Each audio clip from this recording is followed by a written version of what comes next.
Powered by Riverside FM.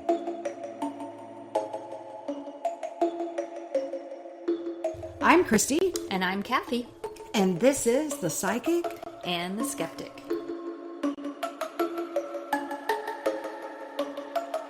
Welcome back to The Psychic and the Skeptic. And on this episode, we are going to do another case file for you.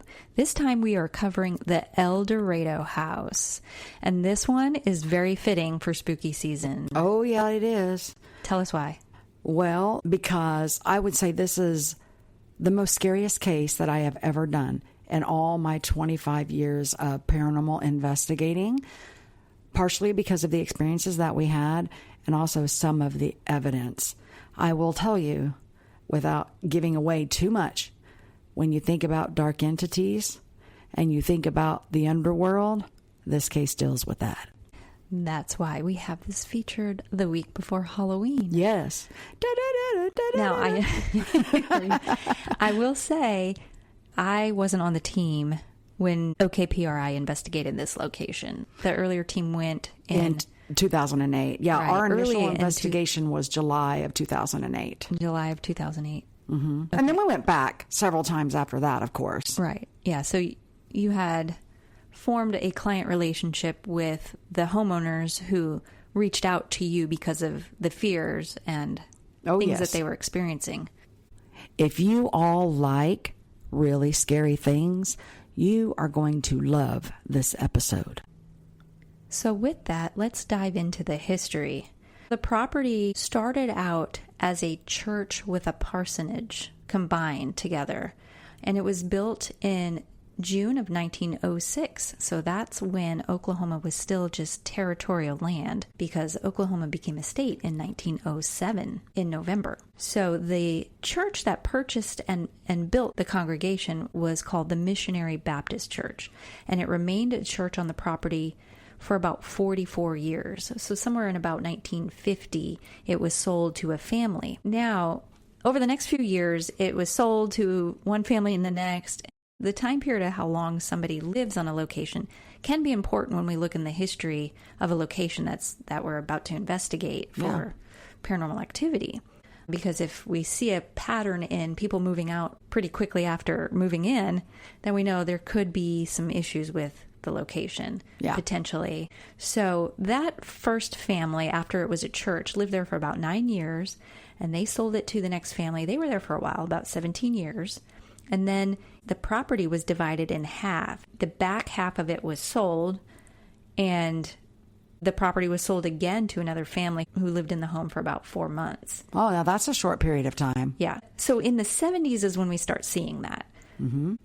Then the next family had it for a year and 9 months, and then it was sold again in late 70s, and that homeowner lived there only for 11 days. Woo. Yeah.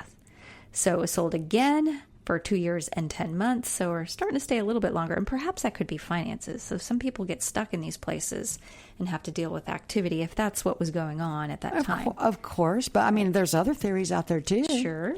I mean, we'll get to that. So in 1982, it was sold once more, and that owner lived there for about 7 years and 10 months. So it's believed that this family had defaulted on their loan, and it was then sold to the next family who rented it out for about 14 years. I bet you what happened is the family that defaulted on their loan, I bet it was for back taxes or something. And then this other family came in and it's like, job. Yeah. Well, what they could, if they weren't paying their taxes, someone could come in and pay those taxes and then take the property. I wonder if that's what happened.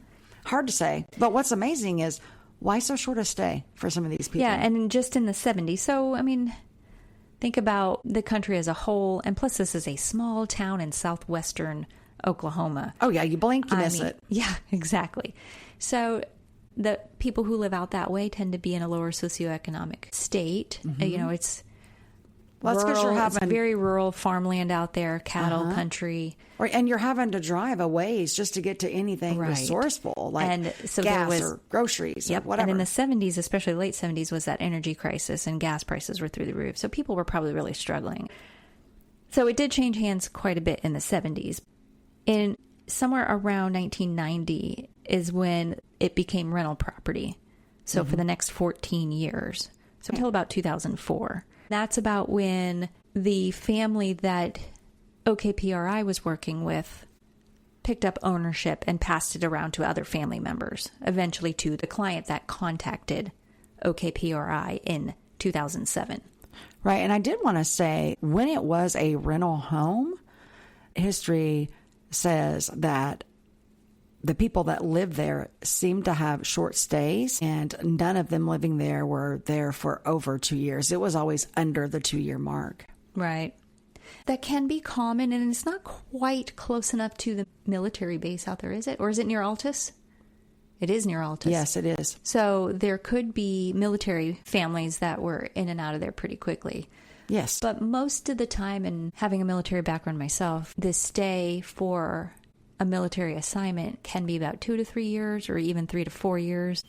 So the current homeowners purchased it in December of 2007. Correct. With the intent to renovate and remodel, Yes. which is another key piece in history that we take note of when we're starting an investigation. Yes.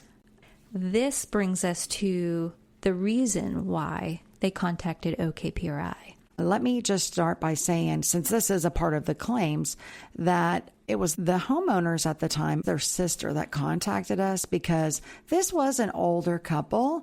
And again, they had purchased this home to renovate it and stay through their retirement years. And they weren't very technical. They didn't have a whole lot of internet and computers and all that. So they had the sister contact us just to say, we need some help. And the reason for that is because one morning, both of them woke up and had these strange things that had happened to them during the night. So the female homeowner had woken up and had seen a dark black cross drawn on her forehead, almost as if someone had taken a black Sharpie marker and drew that cross on her forehead. And then on her right cheek, she had this C-looking type symbol. Okay. So the cross on the forehead in black reminds me of the Catholic ritual of Ash Wednesday.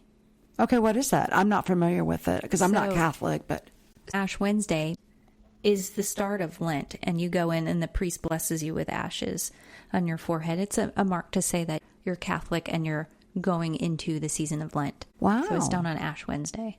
Okay, that's interesting. To do with it. What month does that fall in? Well, that's right before Easter. 40 days before Easter is the period of Lent. So anyway. Well, I find that interesting because it is a religious symbol. Right. And this homeowner, they were Catholic. Okay. So that's interesting. Well, she would have probably have mentioned that if she, because Catholic, I grew up Catholic too, and she should be quite aware of Ash Wednesday and that symbol.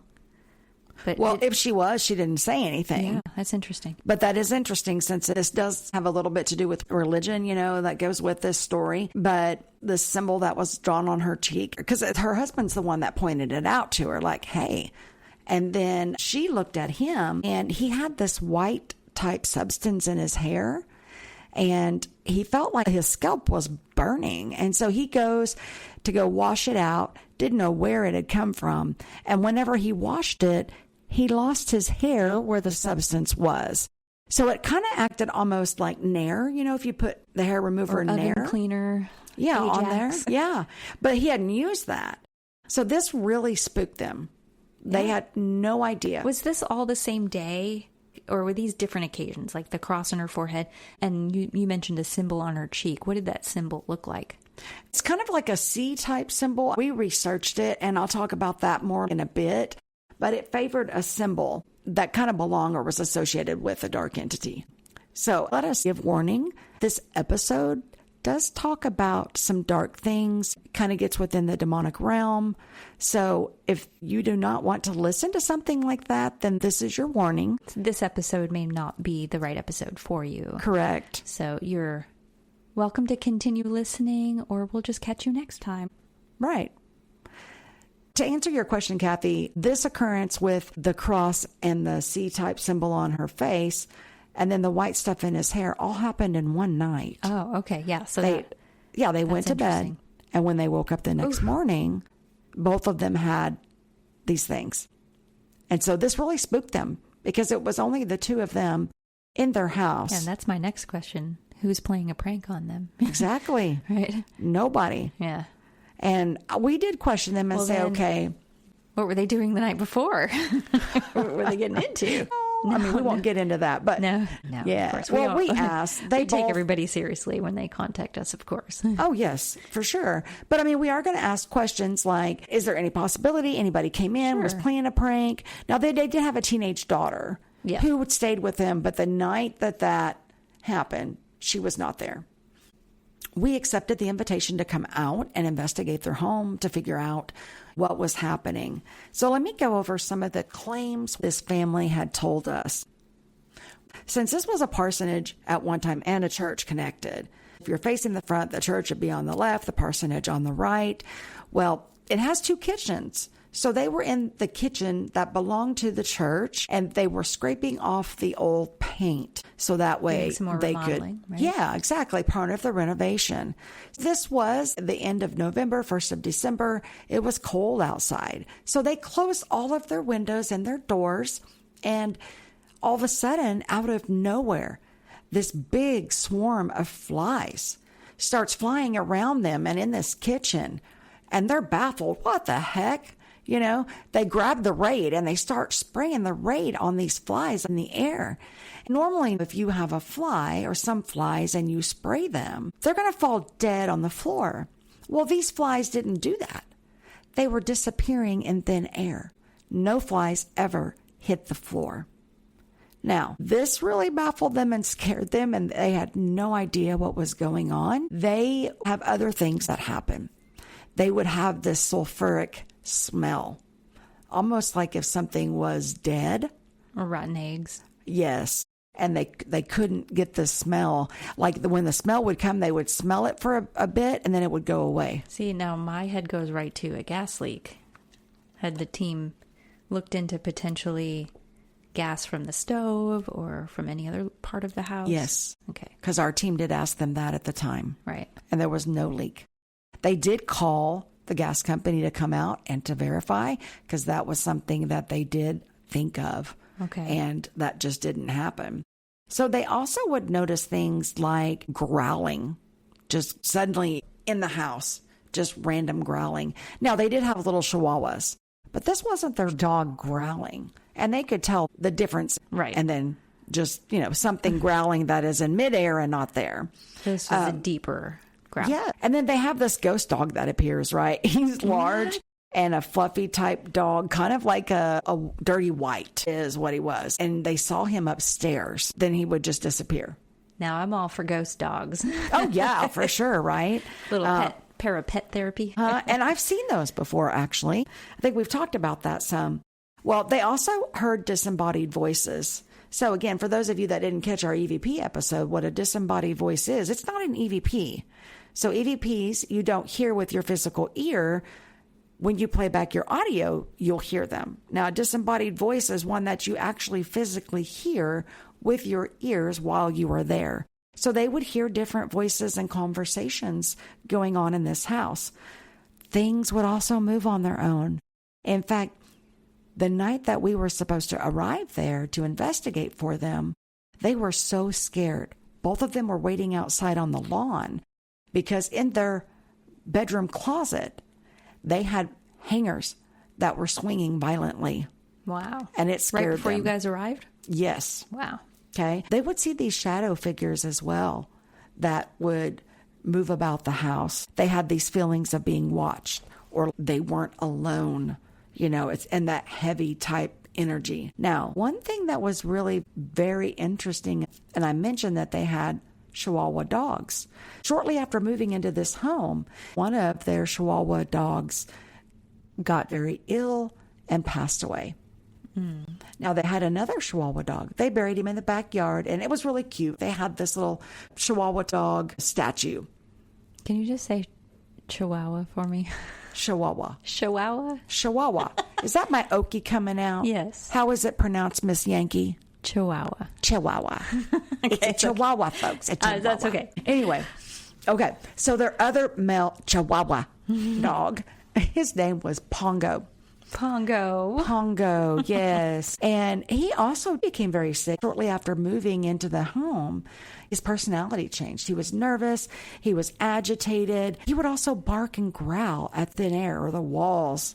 And the skeptic in me just makes me think small dogs are very vulnerable to environments. And if they've got some kind of gas leak or something, they had the gas company come out, but it could be carbon monoxide or something like that. Carbon monoxide is going to affect your small pets before it even affects people. The fire department might have been a good resource to come out and check for carbon monoxide. Yeah. I mean, that could happen. I mean, it doesn't explain everything. I'm just saying that's concerning with small pets getting sick like that and one after the other. You know? Now, I'm going to tell you why I don't agree with your theory as far as that's what happened to their pets. Fact. No, but in this case, you're saying you don't think, because there's more to the story, right? Correct. Yeah. Again, you'll see here in just a minute why Pongo was truly seeing things. So, but Pongo, he continued to get worse on his condition. He began losing his hair as well. Aww. And it was really concerning. Yeah. You know, they were really concerned for their poor baby, and they took him to the vet. I was going to ask. Yeah. And the vet said, well, you know, this could have happened because of a nervous condition, and asked them, since stress. You guys have moved. Yeah. Yes, stress. And they said, well, yeah, you know, we recently moved. And so they were thinking it was just the new environment, and Pongo wasn't used to it or whatever. So the vet put him on medication, and he did start to have some of his hair, you know, grow back. But here's the thing. Because of this constant unnerving type activity with them, the family had to move out. They just could not stay there. And this is even before they contacted us. And so they went to go stay with family for a little while. And during this time, Pongo's hair grew back. Ooh. Yes. Well.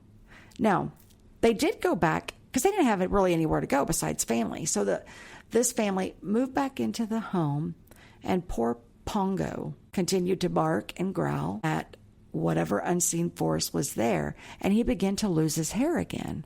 So I really do believe that for him, this was some sort of anxious, stressful thing that he was seeing. And the reason why I say that it is an entity that he was seeing is because we recorded an audio clip. And in this audio clip, you hear Pongo growling. And then you hear this other entity come in like he's mocking Pongo. And he'll go, bite me, bite me, bite me. Like he's taunting him. Poor Pongo. We should play that clip. Let's put that clip in since we're talking about it. Okay. Here we go. Get his breathing.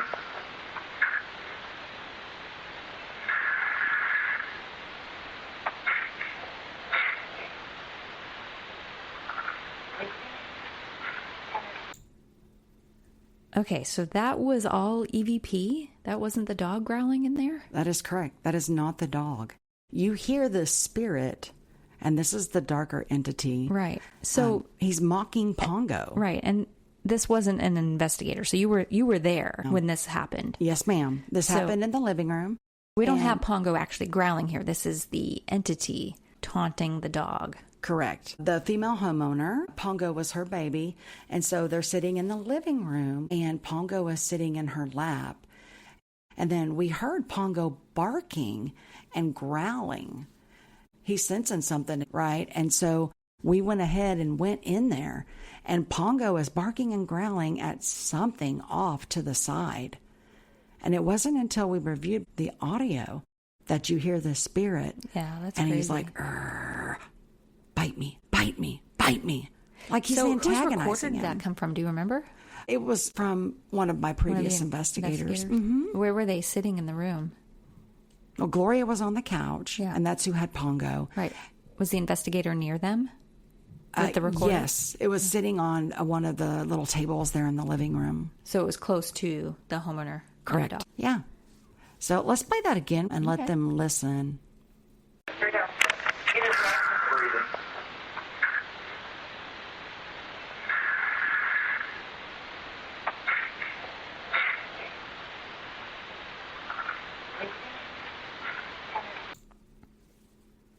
So see, that is a great little example of why Pongo was really seeing something that others weren't seeing. Yeah, that's pretty validating, It because is. you could think that there's some illness going on with the dog, like the vet said, some stress, and something about the house. Clearly, he got better when he was away and was worse when he was there. Right. So my thought goes into the carbon monoxide theory or something else like that, or something on the property. But the EVP is pretty compelling. Yeah, exactly. Which is why I told you earlier, I don't think that is going to be the theory I of remember carbon this monoxide. case. We've talked about this case a lot. Yeah. But it's good to come back over, especially during spooky season. Yeah. I mean, back from 2008, that's quite a while ago. Yeah. I didn't join the team till 2011. Yeah. Mm-hmm. Right. It really stuck with you. If it Oh, was, yeah. years later, and I'm on the team and you're still talking about it. So, yeah. It's Right. impacted you guys quite a bit. Oh, for sure. Yeah. In fact, the incident that happened had caused one of the investigators to quit. She Right. wanted nothing more to do with paranormal investigating. And I'll get to that in just a and minute. we used to talk about this when we would do our public events. You and I would give a little presentation talking about how to investigate a location. And this was always an example about safety. Correct. So we'll get into that. Yeah. And you're going to see why in a little bit. So let me do a little setup. Okay. To get into this case. So now, as I mentioned, when the homeowners contacted us to do this investigation because of their religious background, Catholicism, they really thought that what they were dealing with in this house was a demon. And so that's what the sister-in-law initially told us, was they think they have a demon in their house. We hear that a lot as paranormal investigators. For sure, yeah. That's because people's mind automatically thinks that it's all demonic, it's all the devil, it's not you're really in your spirits. home. No, people aren't expecting any kind of paranormal activity. And so that's your worst fear, is what if this is demonic? And then your mind just kind of goes to all kinds of places with that. Right. If you're supposed to be in your safe spot and something is interrupting that, it can be very fearful.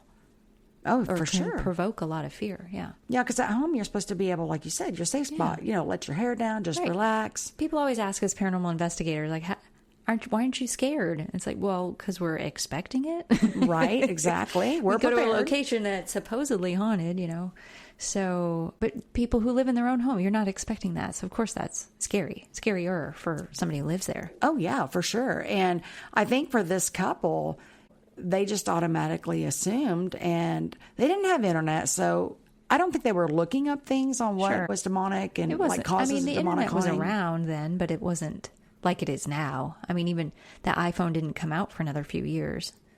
They had cell phones, but they were the old flip phones. Right. Do you remember the first ones that started Razor. coming out? Yeah. Yeah. That's what both of them had. I think the Razor was from a few more years before that. But, if they were an older couple, they're always the last one. They've got the older version of the phones that the kids have. Right, because it's easier technology for Right, them. yeah, gotta keep up. But anyway, so when we got there, they were standing outside because of the incident that happened with the hangar. We wanted to go ahead and do an interview with the clients, and we wanted to get what they were telling us on film. We do our research. So at the time, I had a larger team. I think there was maybe 10 of us. So we split it into team 1, team 2.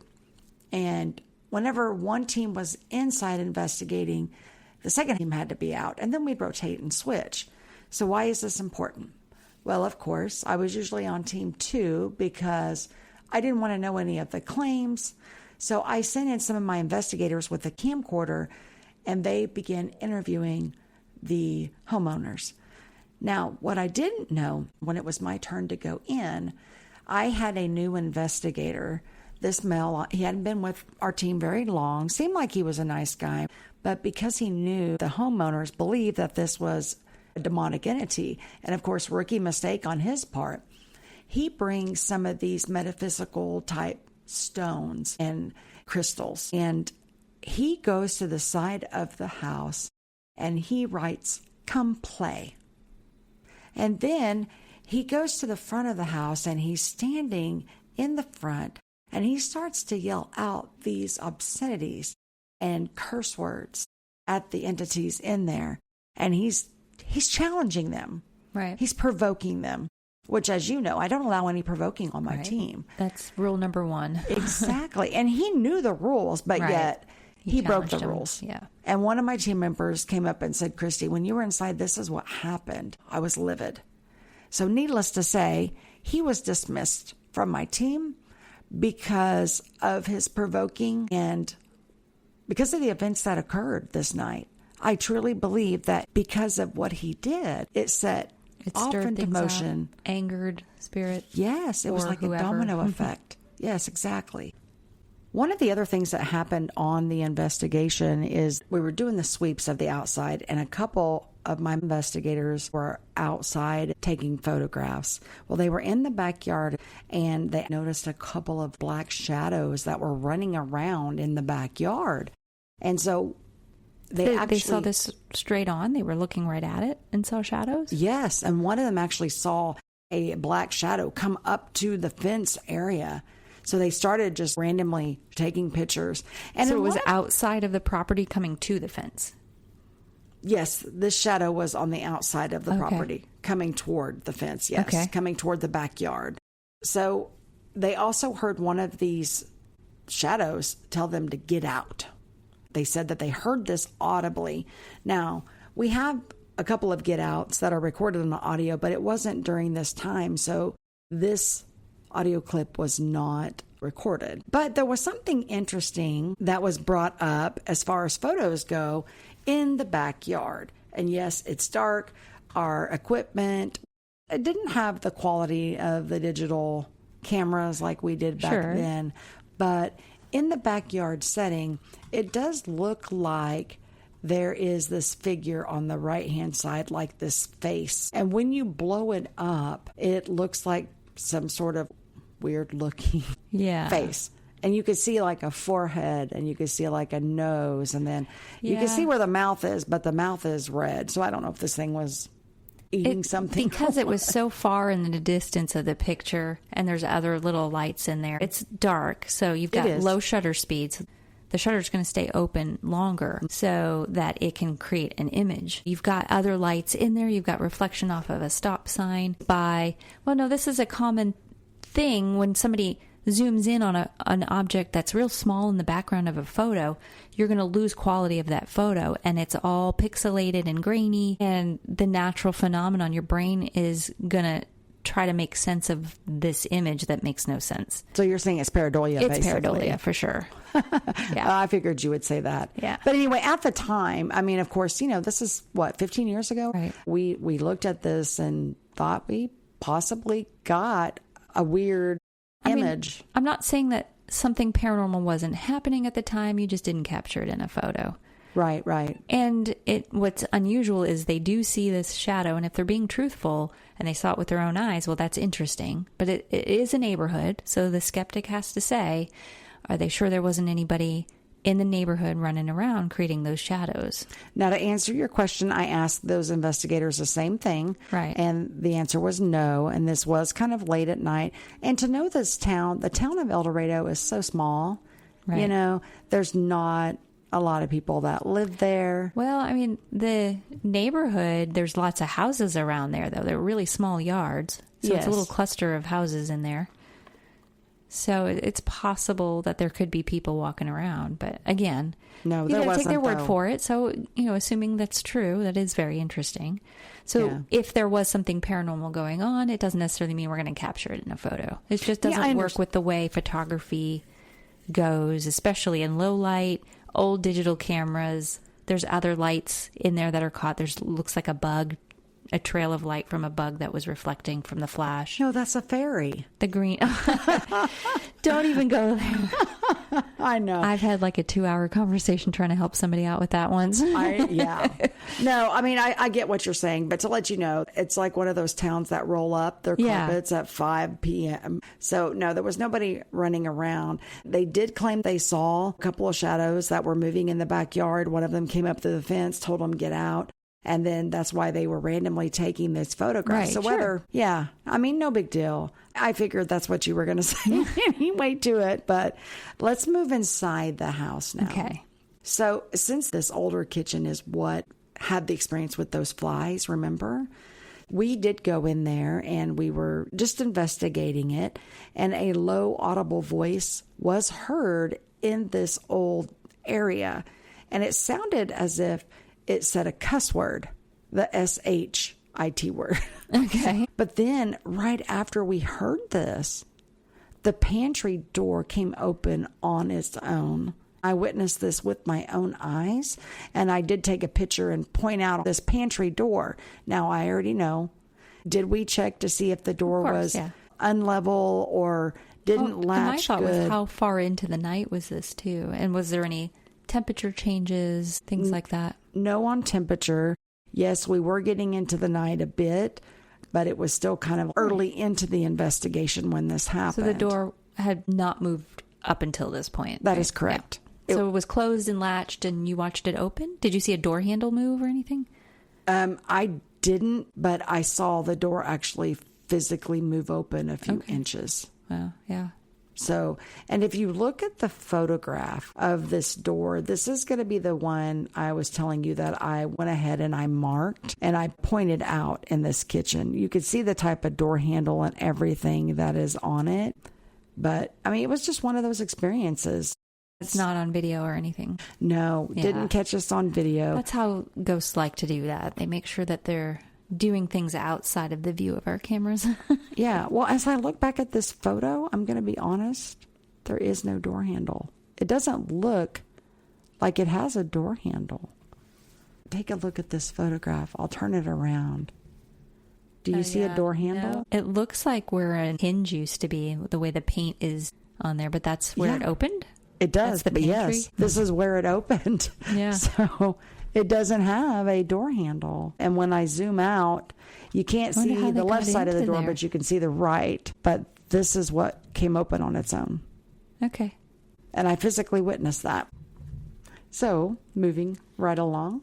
Okay. I see a stump looked on your face. Okay, so that was a little experience. Did you feel any changes in the room after the door opened?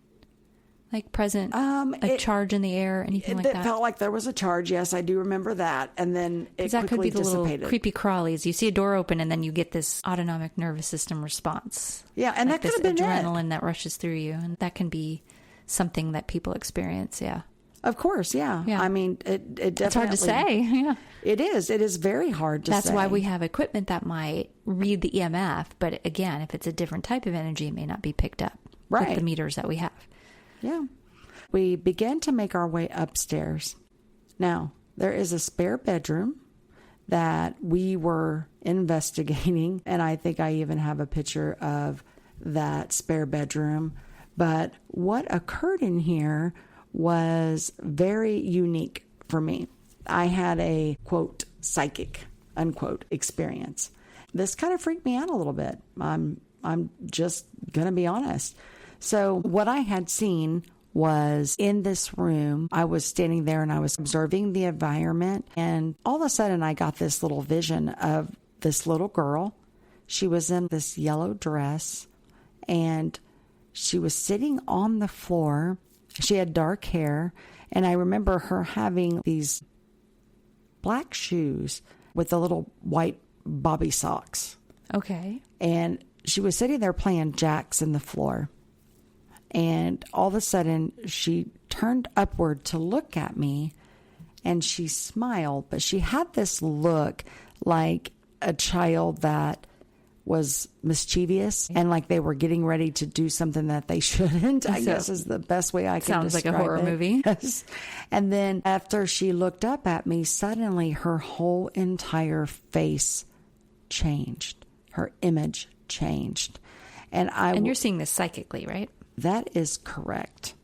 Okay. And so the best way that I can describe her is lizard looking like, and I would say her facial appearance was this lizard like type skin, and it was like an ashen gray color, and it had misshapen pits in it with things moving inside the holes. I know. There wasn't much of a nose, just two holes, and the mouth was large and gaping from one side of her face to the other side. Its eye, Little jet like the Joker. yeah, for sure. Its eyes round, but slightly slanted, and the eyes were like this yellowish orange color. Something I had seen in a shadow figure before, but this wasn't a shadow figure.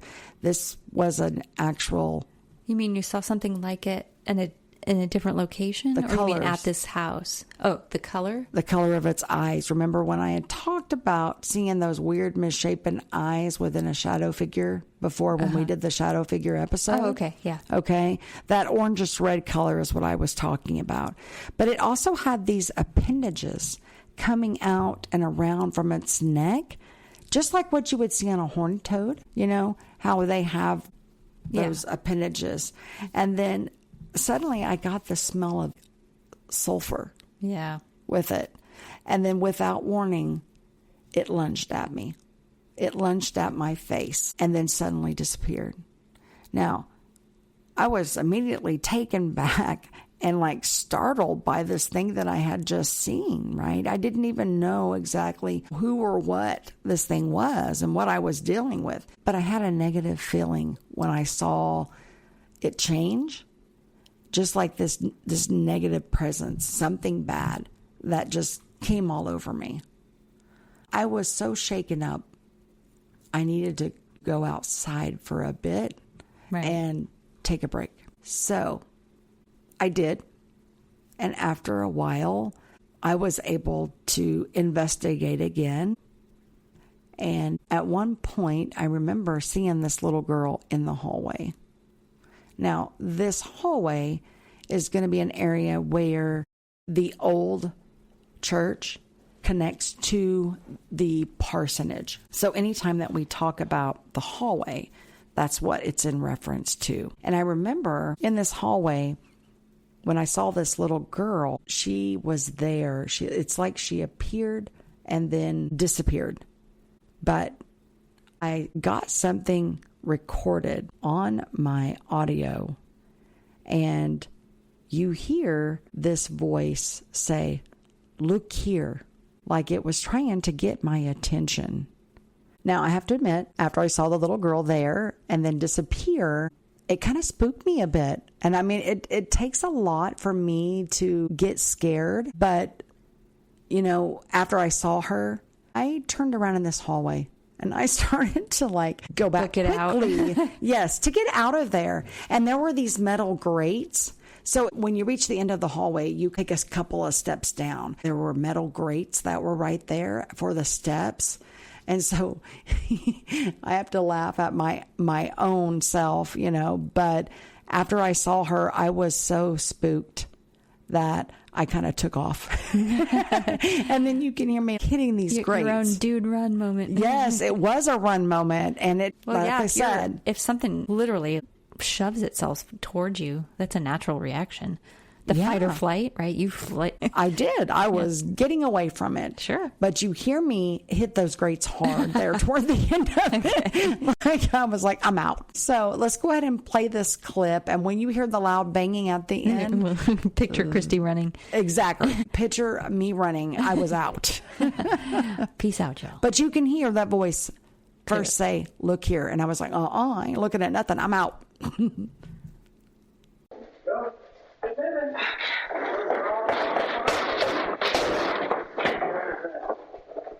Yes, I just see Christy run. That sounded like you took a spill down the stairs there. Oh my gosh. No, girl, I was just running. And then the investigator saying, "I saw Christy run." Yeah, she was like laughing at No, me. but seriously though, wow. I mean, the look here. So this is after you had been confronted by after I saw the little girl. When she rushed your face. Now Okay, you no. hear this look here. When she rushed my face, that was upstairs. Okay.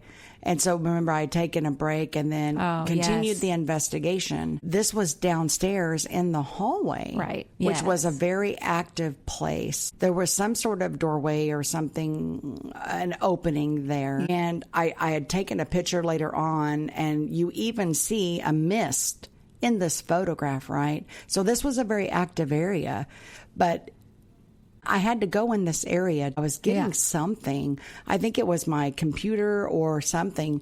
And so I just went in there by myself. And Hey, broke rule number 2. I know, right? Oops. That's when I just saw her. It's like she was trying to get my attention. So like, you didn't hear the look here? That's the EVP? Correct. So what happened? As to I make you was run? going there, because I saw that little girl again. Oh, you saw her again. Yeah, and I didn't want to give her a chance to change on me. To do that again. The look here, though, you didn't hear that psychically or anything. No. Okay. I It just didn't. showed up afterward. How Yes. interesting.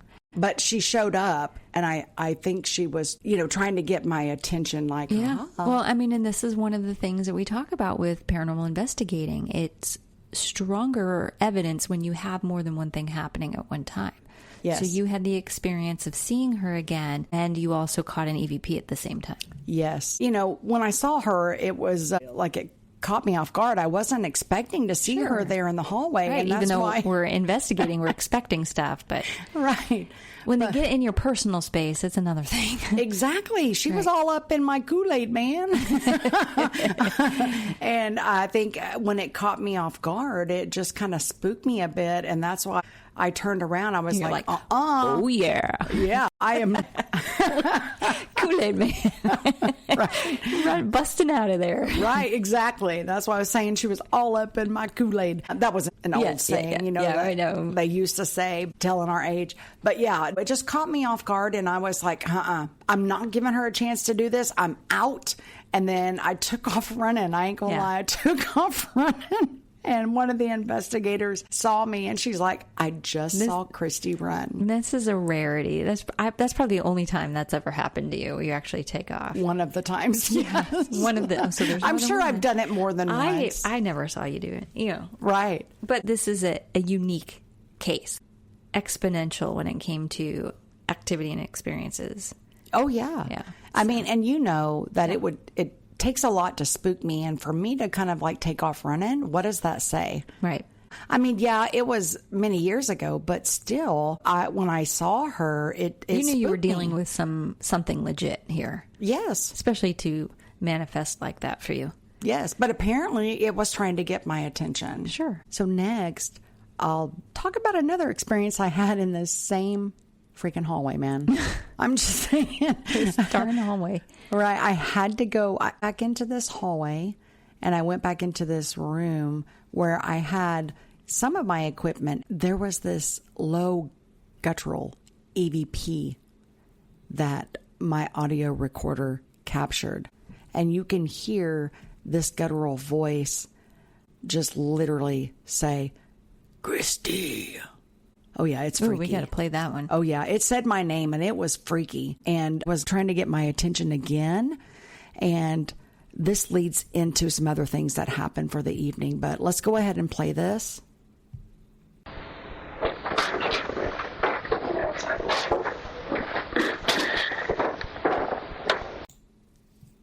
Okay, I definitely heard the Christy in there. Yeah, that's pretty creepy. So whose recorder was that? That was mine. I had my recorder with me. So that's nearby. It sounds yeah. like it's right up against the microphone. Yeah. This thing followed me Sounds throughout male. the night. Ish. Yeah. Yeah. And if you listen to that voice, it's like, Yeah. what do you want? Why? Ew. You tried to get my attention my earlier. gosh. Right. And I don't really know why it chose to show itself as that little girl. It's playing pranks on you. I think so. I think trying to make me, I don't know, feel like it was okay to Play on your connect with emotions. it. Yeah. But I just got a creepy feeling off of it. In fact, I probably should talk about some of the things that I encountered as far as like what I saw psychically. I know downstairs in the living room when I was investigating, I had an experience.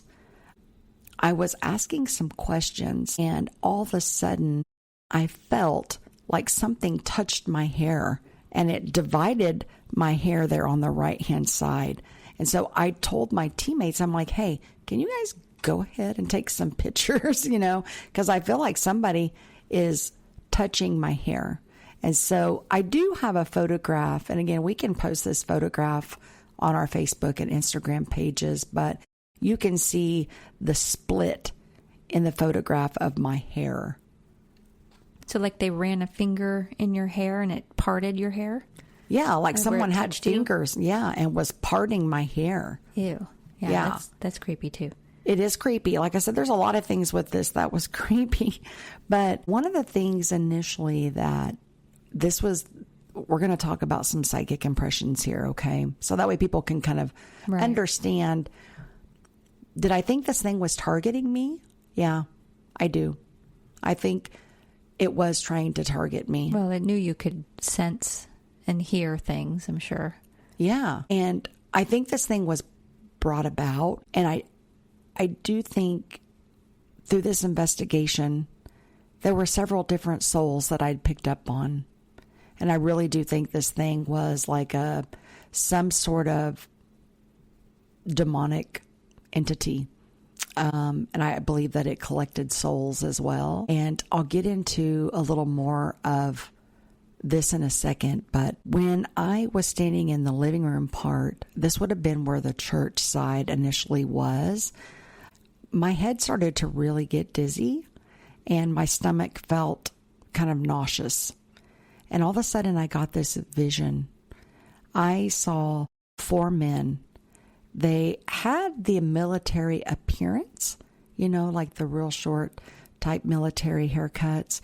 They were sitting at this long wooden table, and one man was on each side of the table. So if you think about this table, one man sitting on one side of it, another one on the other, and then one at each end. They were dressed in these dark cloaks, and they started like chanting what seemed like some sort of prayer or something. One of the men on the side of the table had a very thick leather-bound book and right in front of him, and it looked really, really old, and it was kind of like a dark brown type leather. And when they opened it, I wanted to read the words, but I couldn't see the words that were on there. But they were doing this chanting, and they did it for a few moments.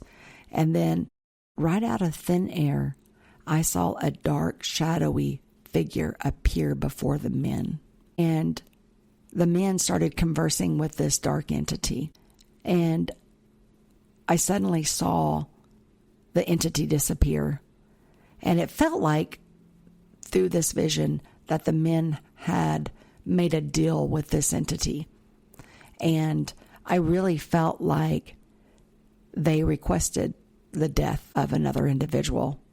And I do believe that this entity did their bidding and then came back.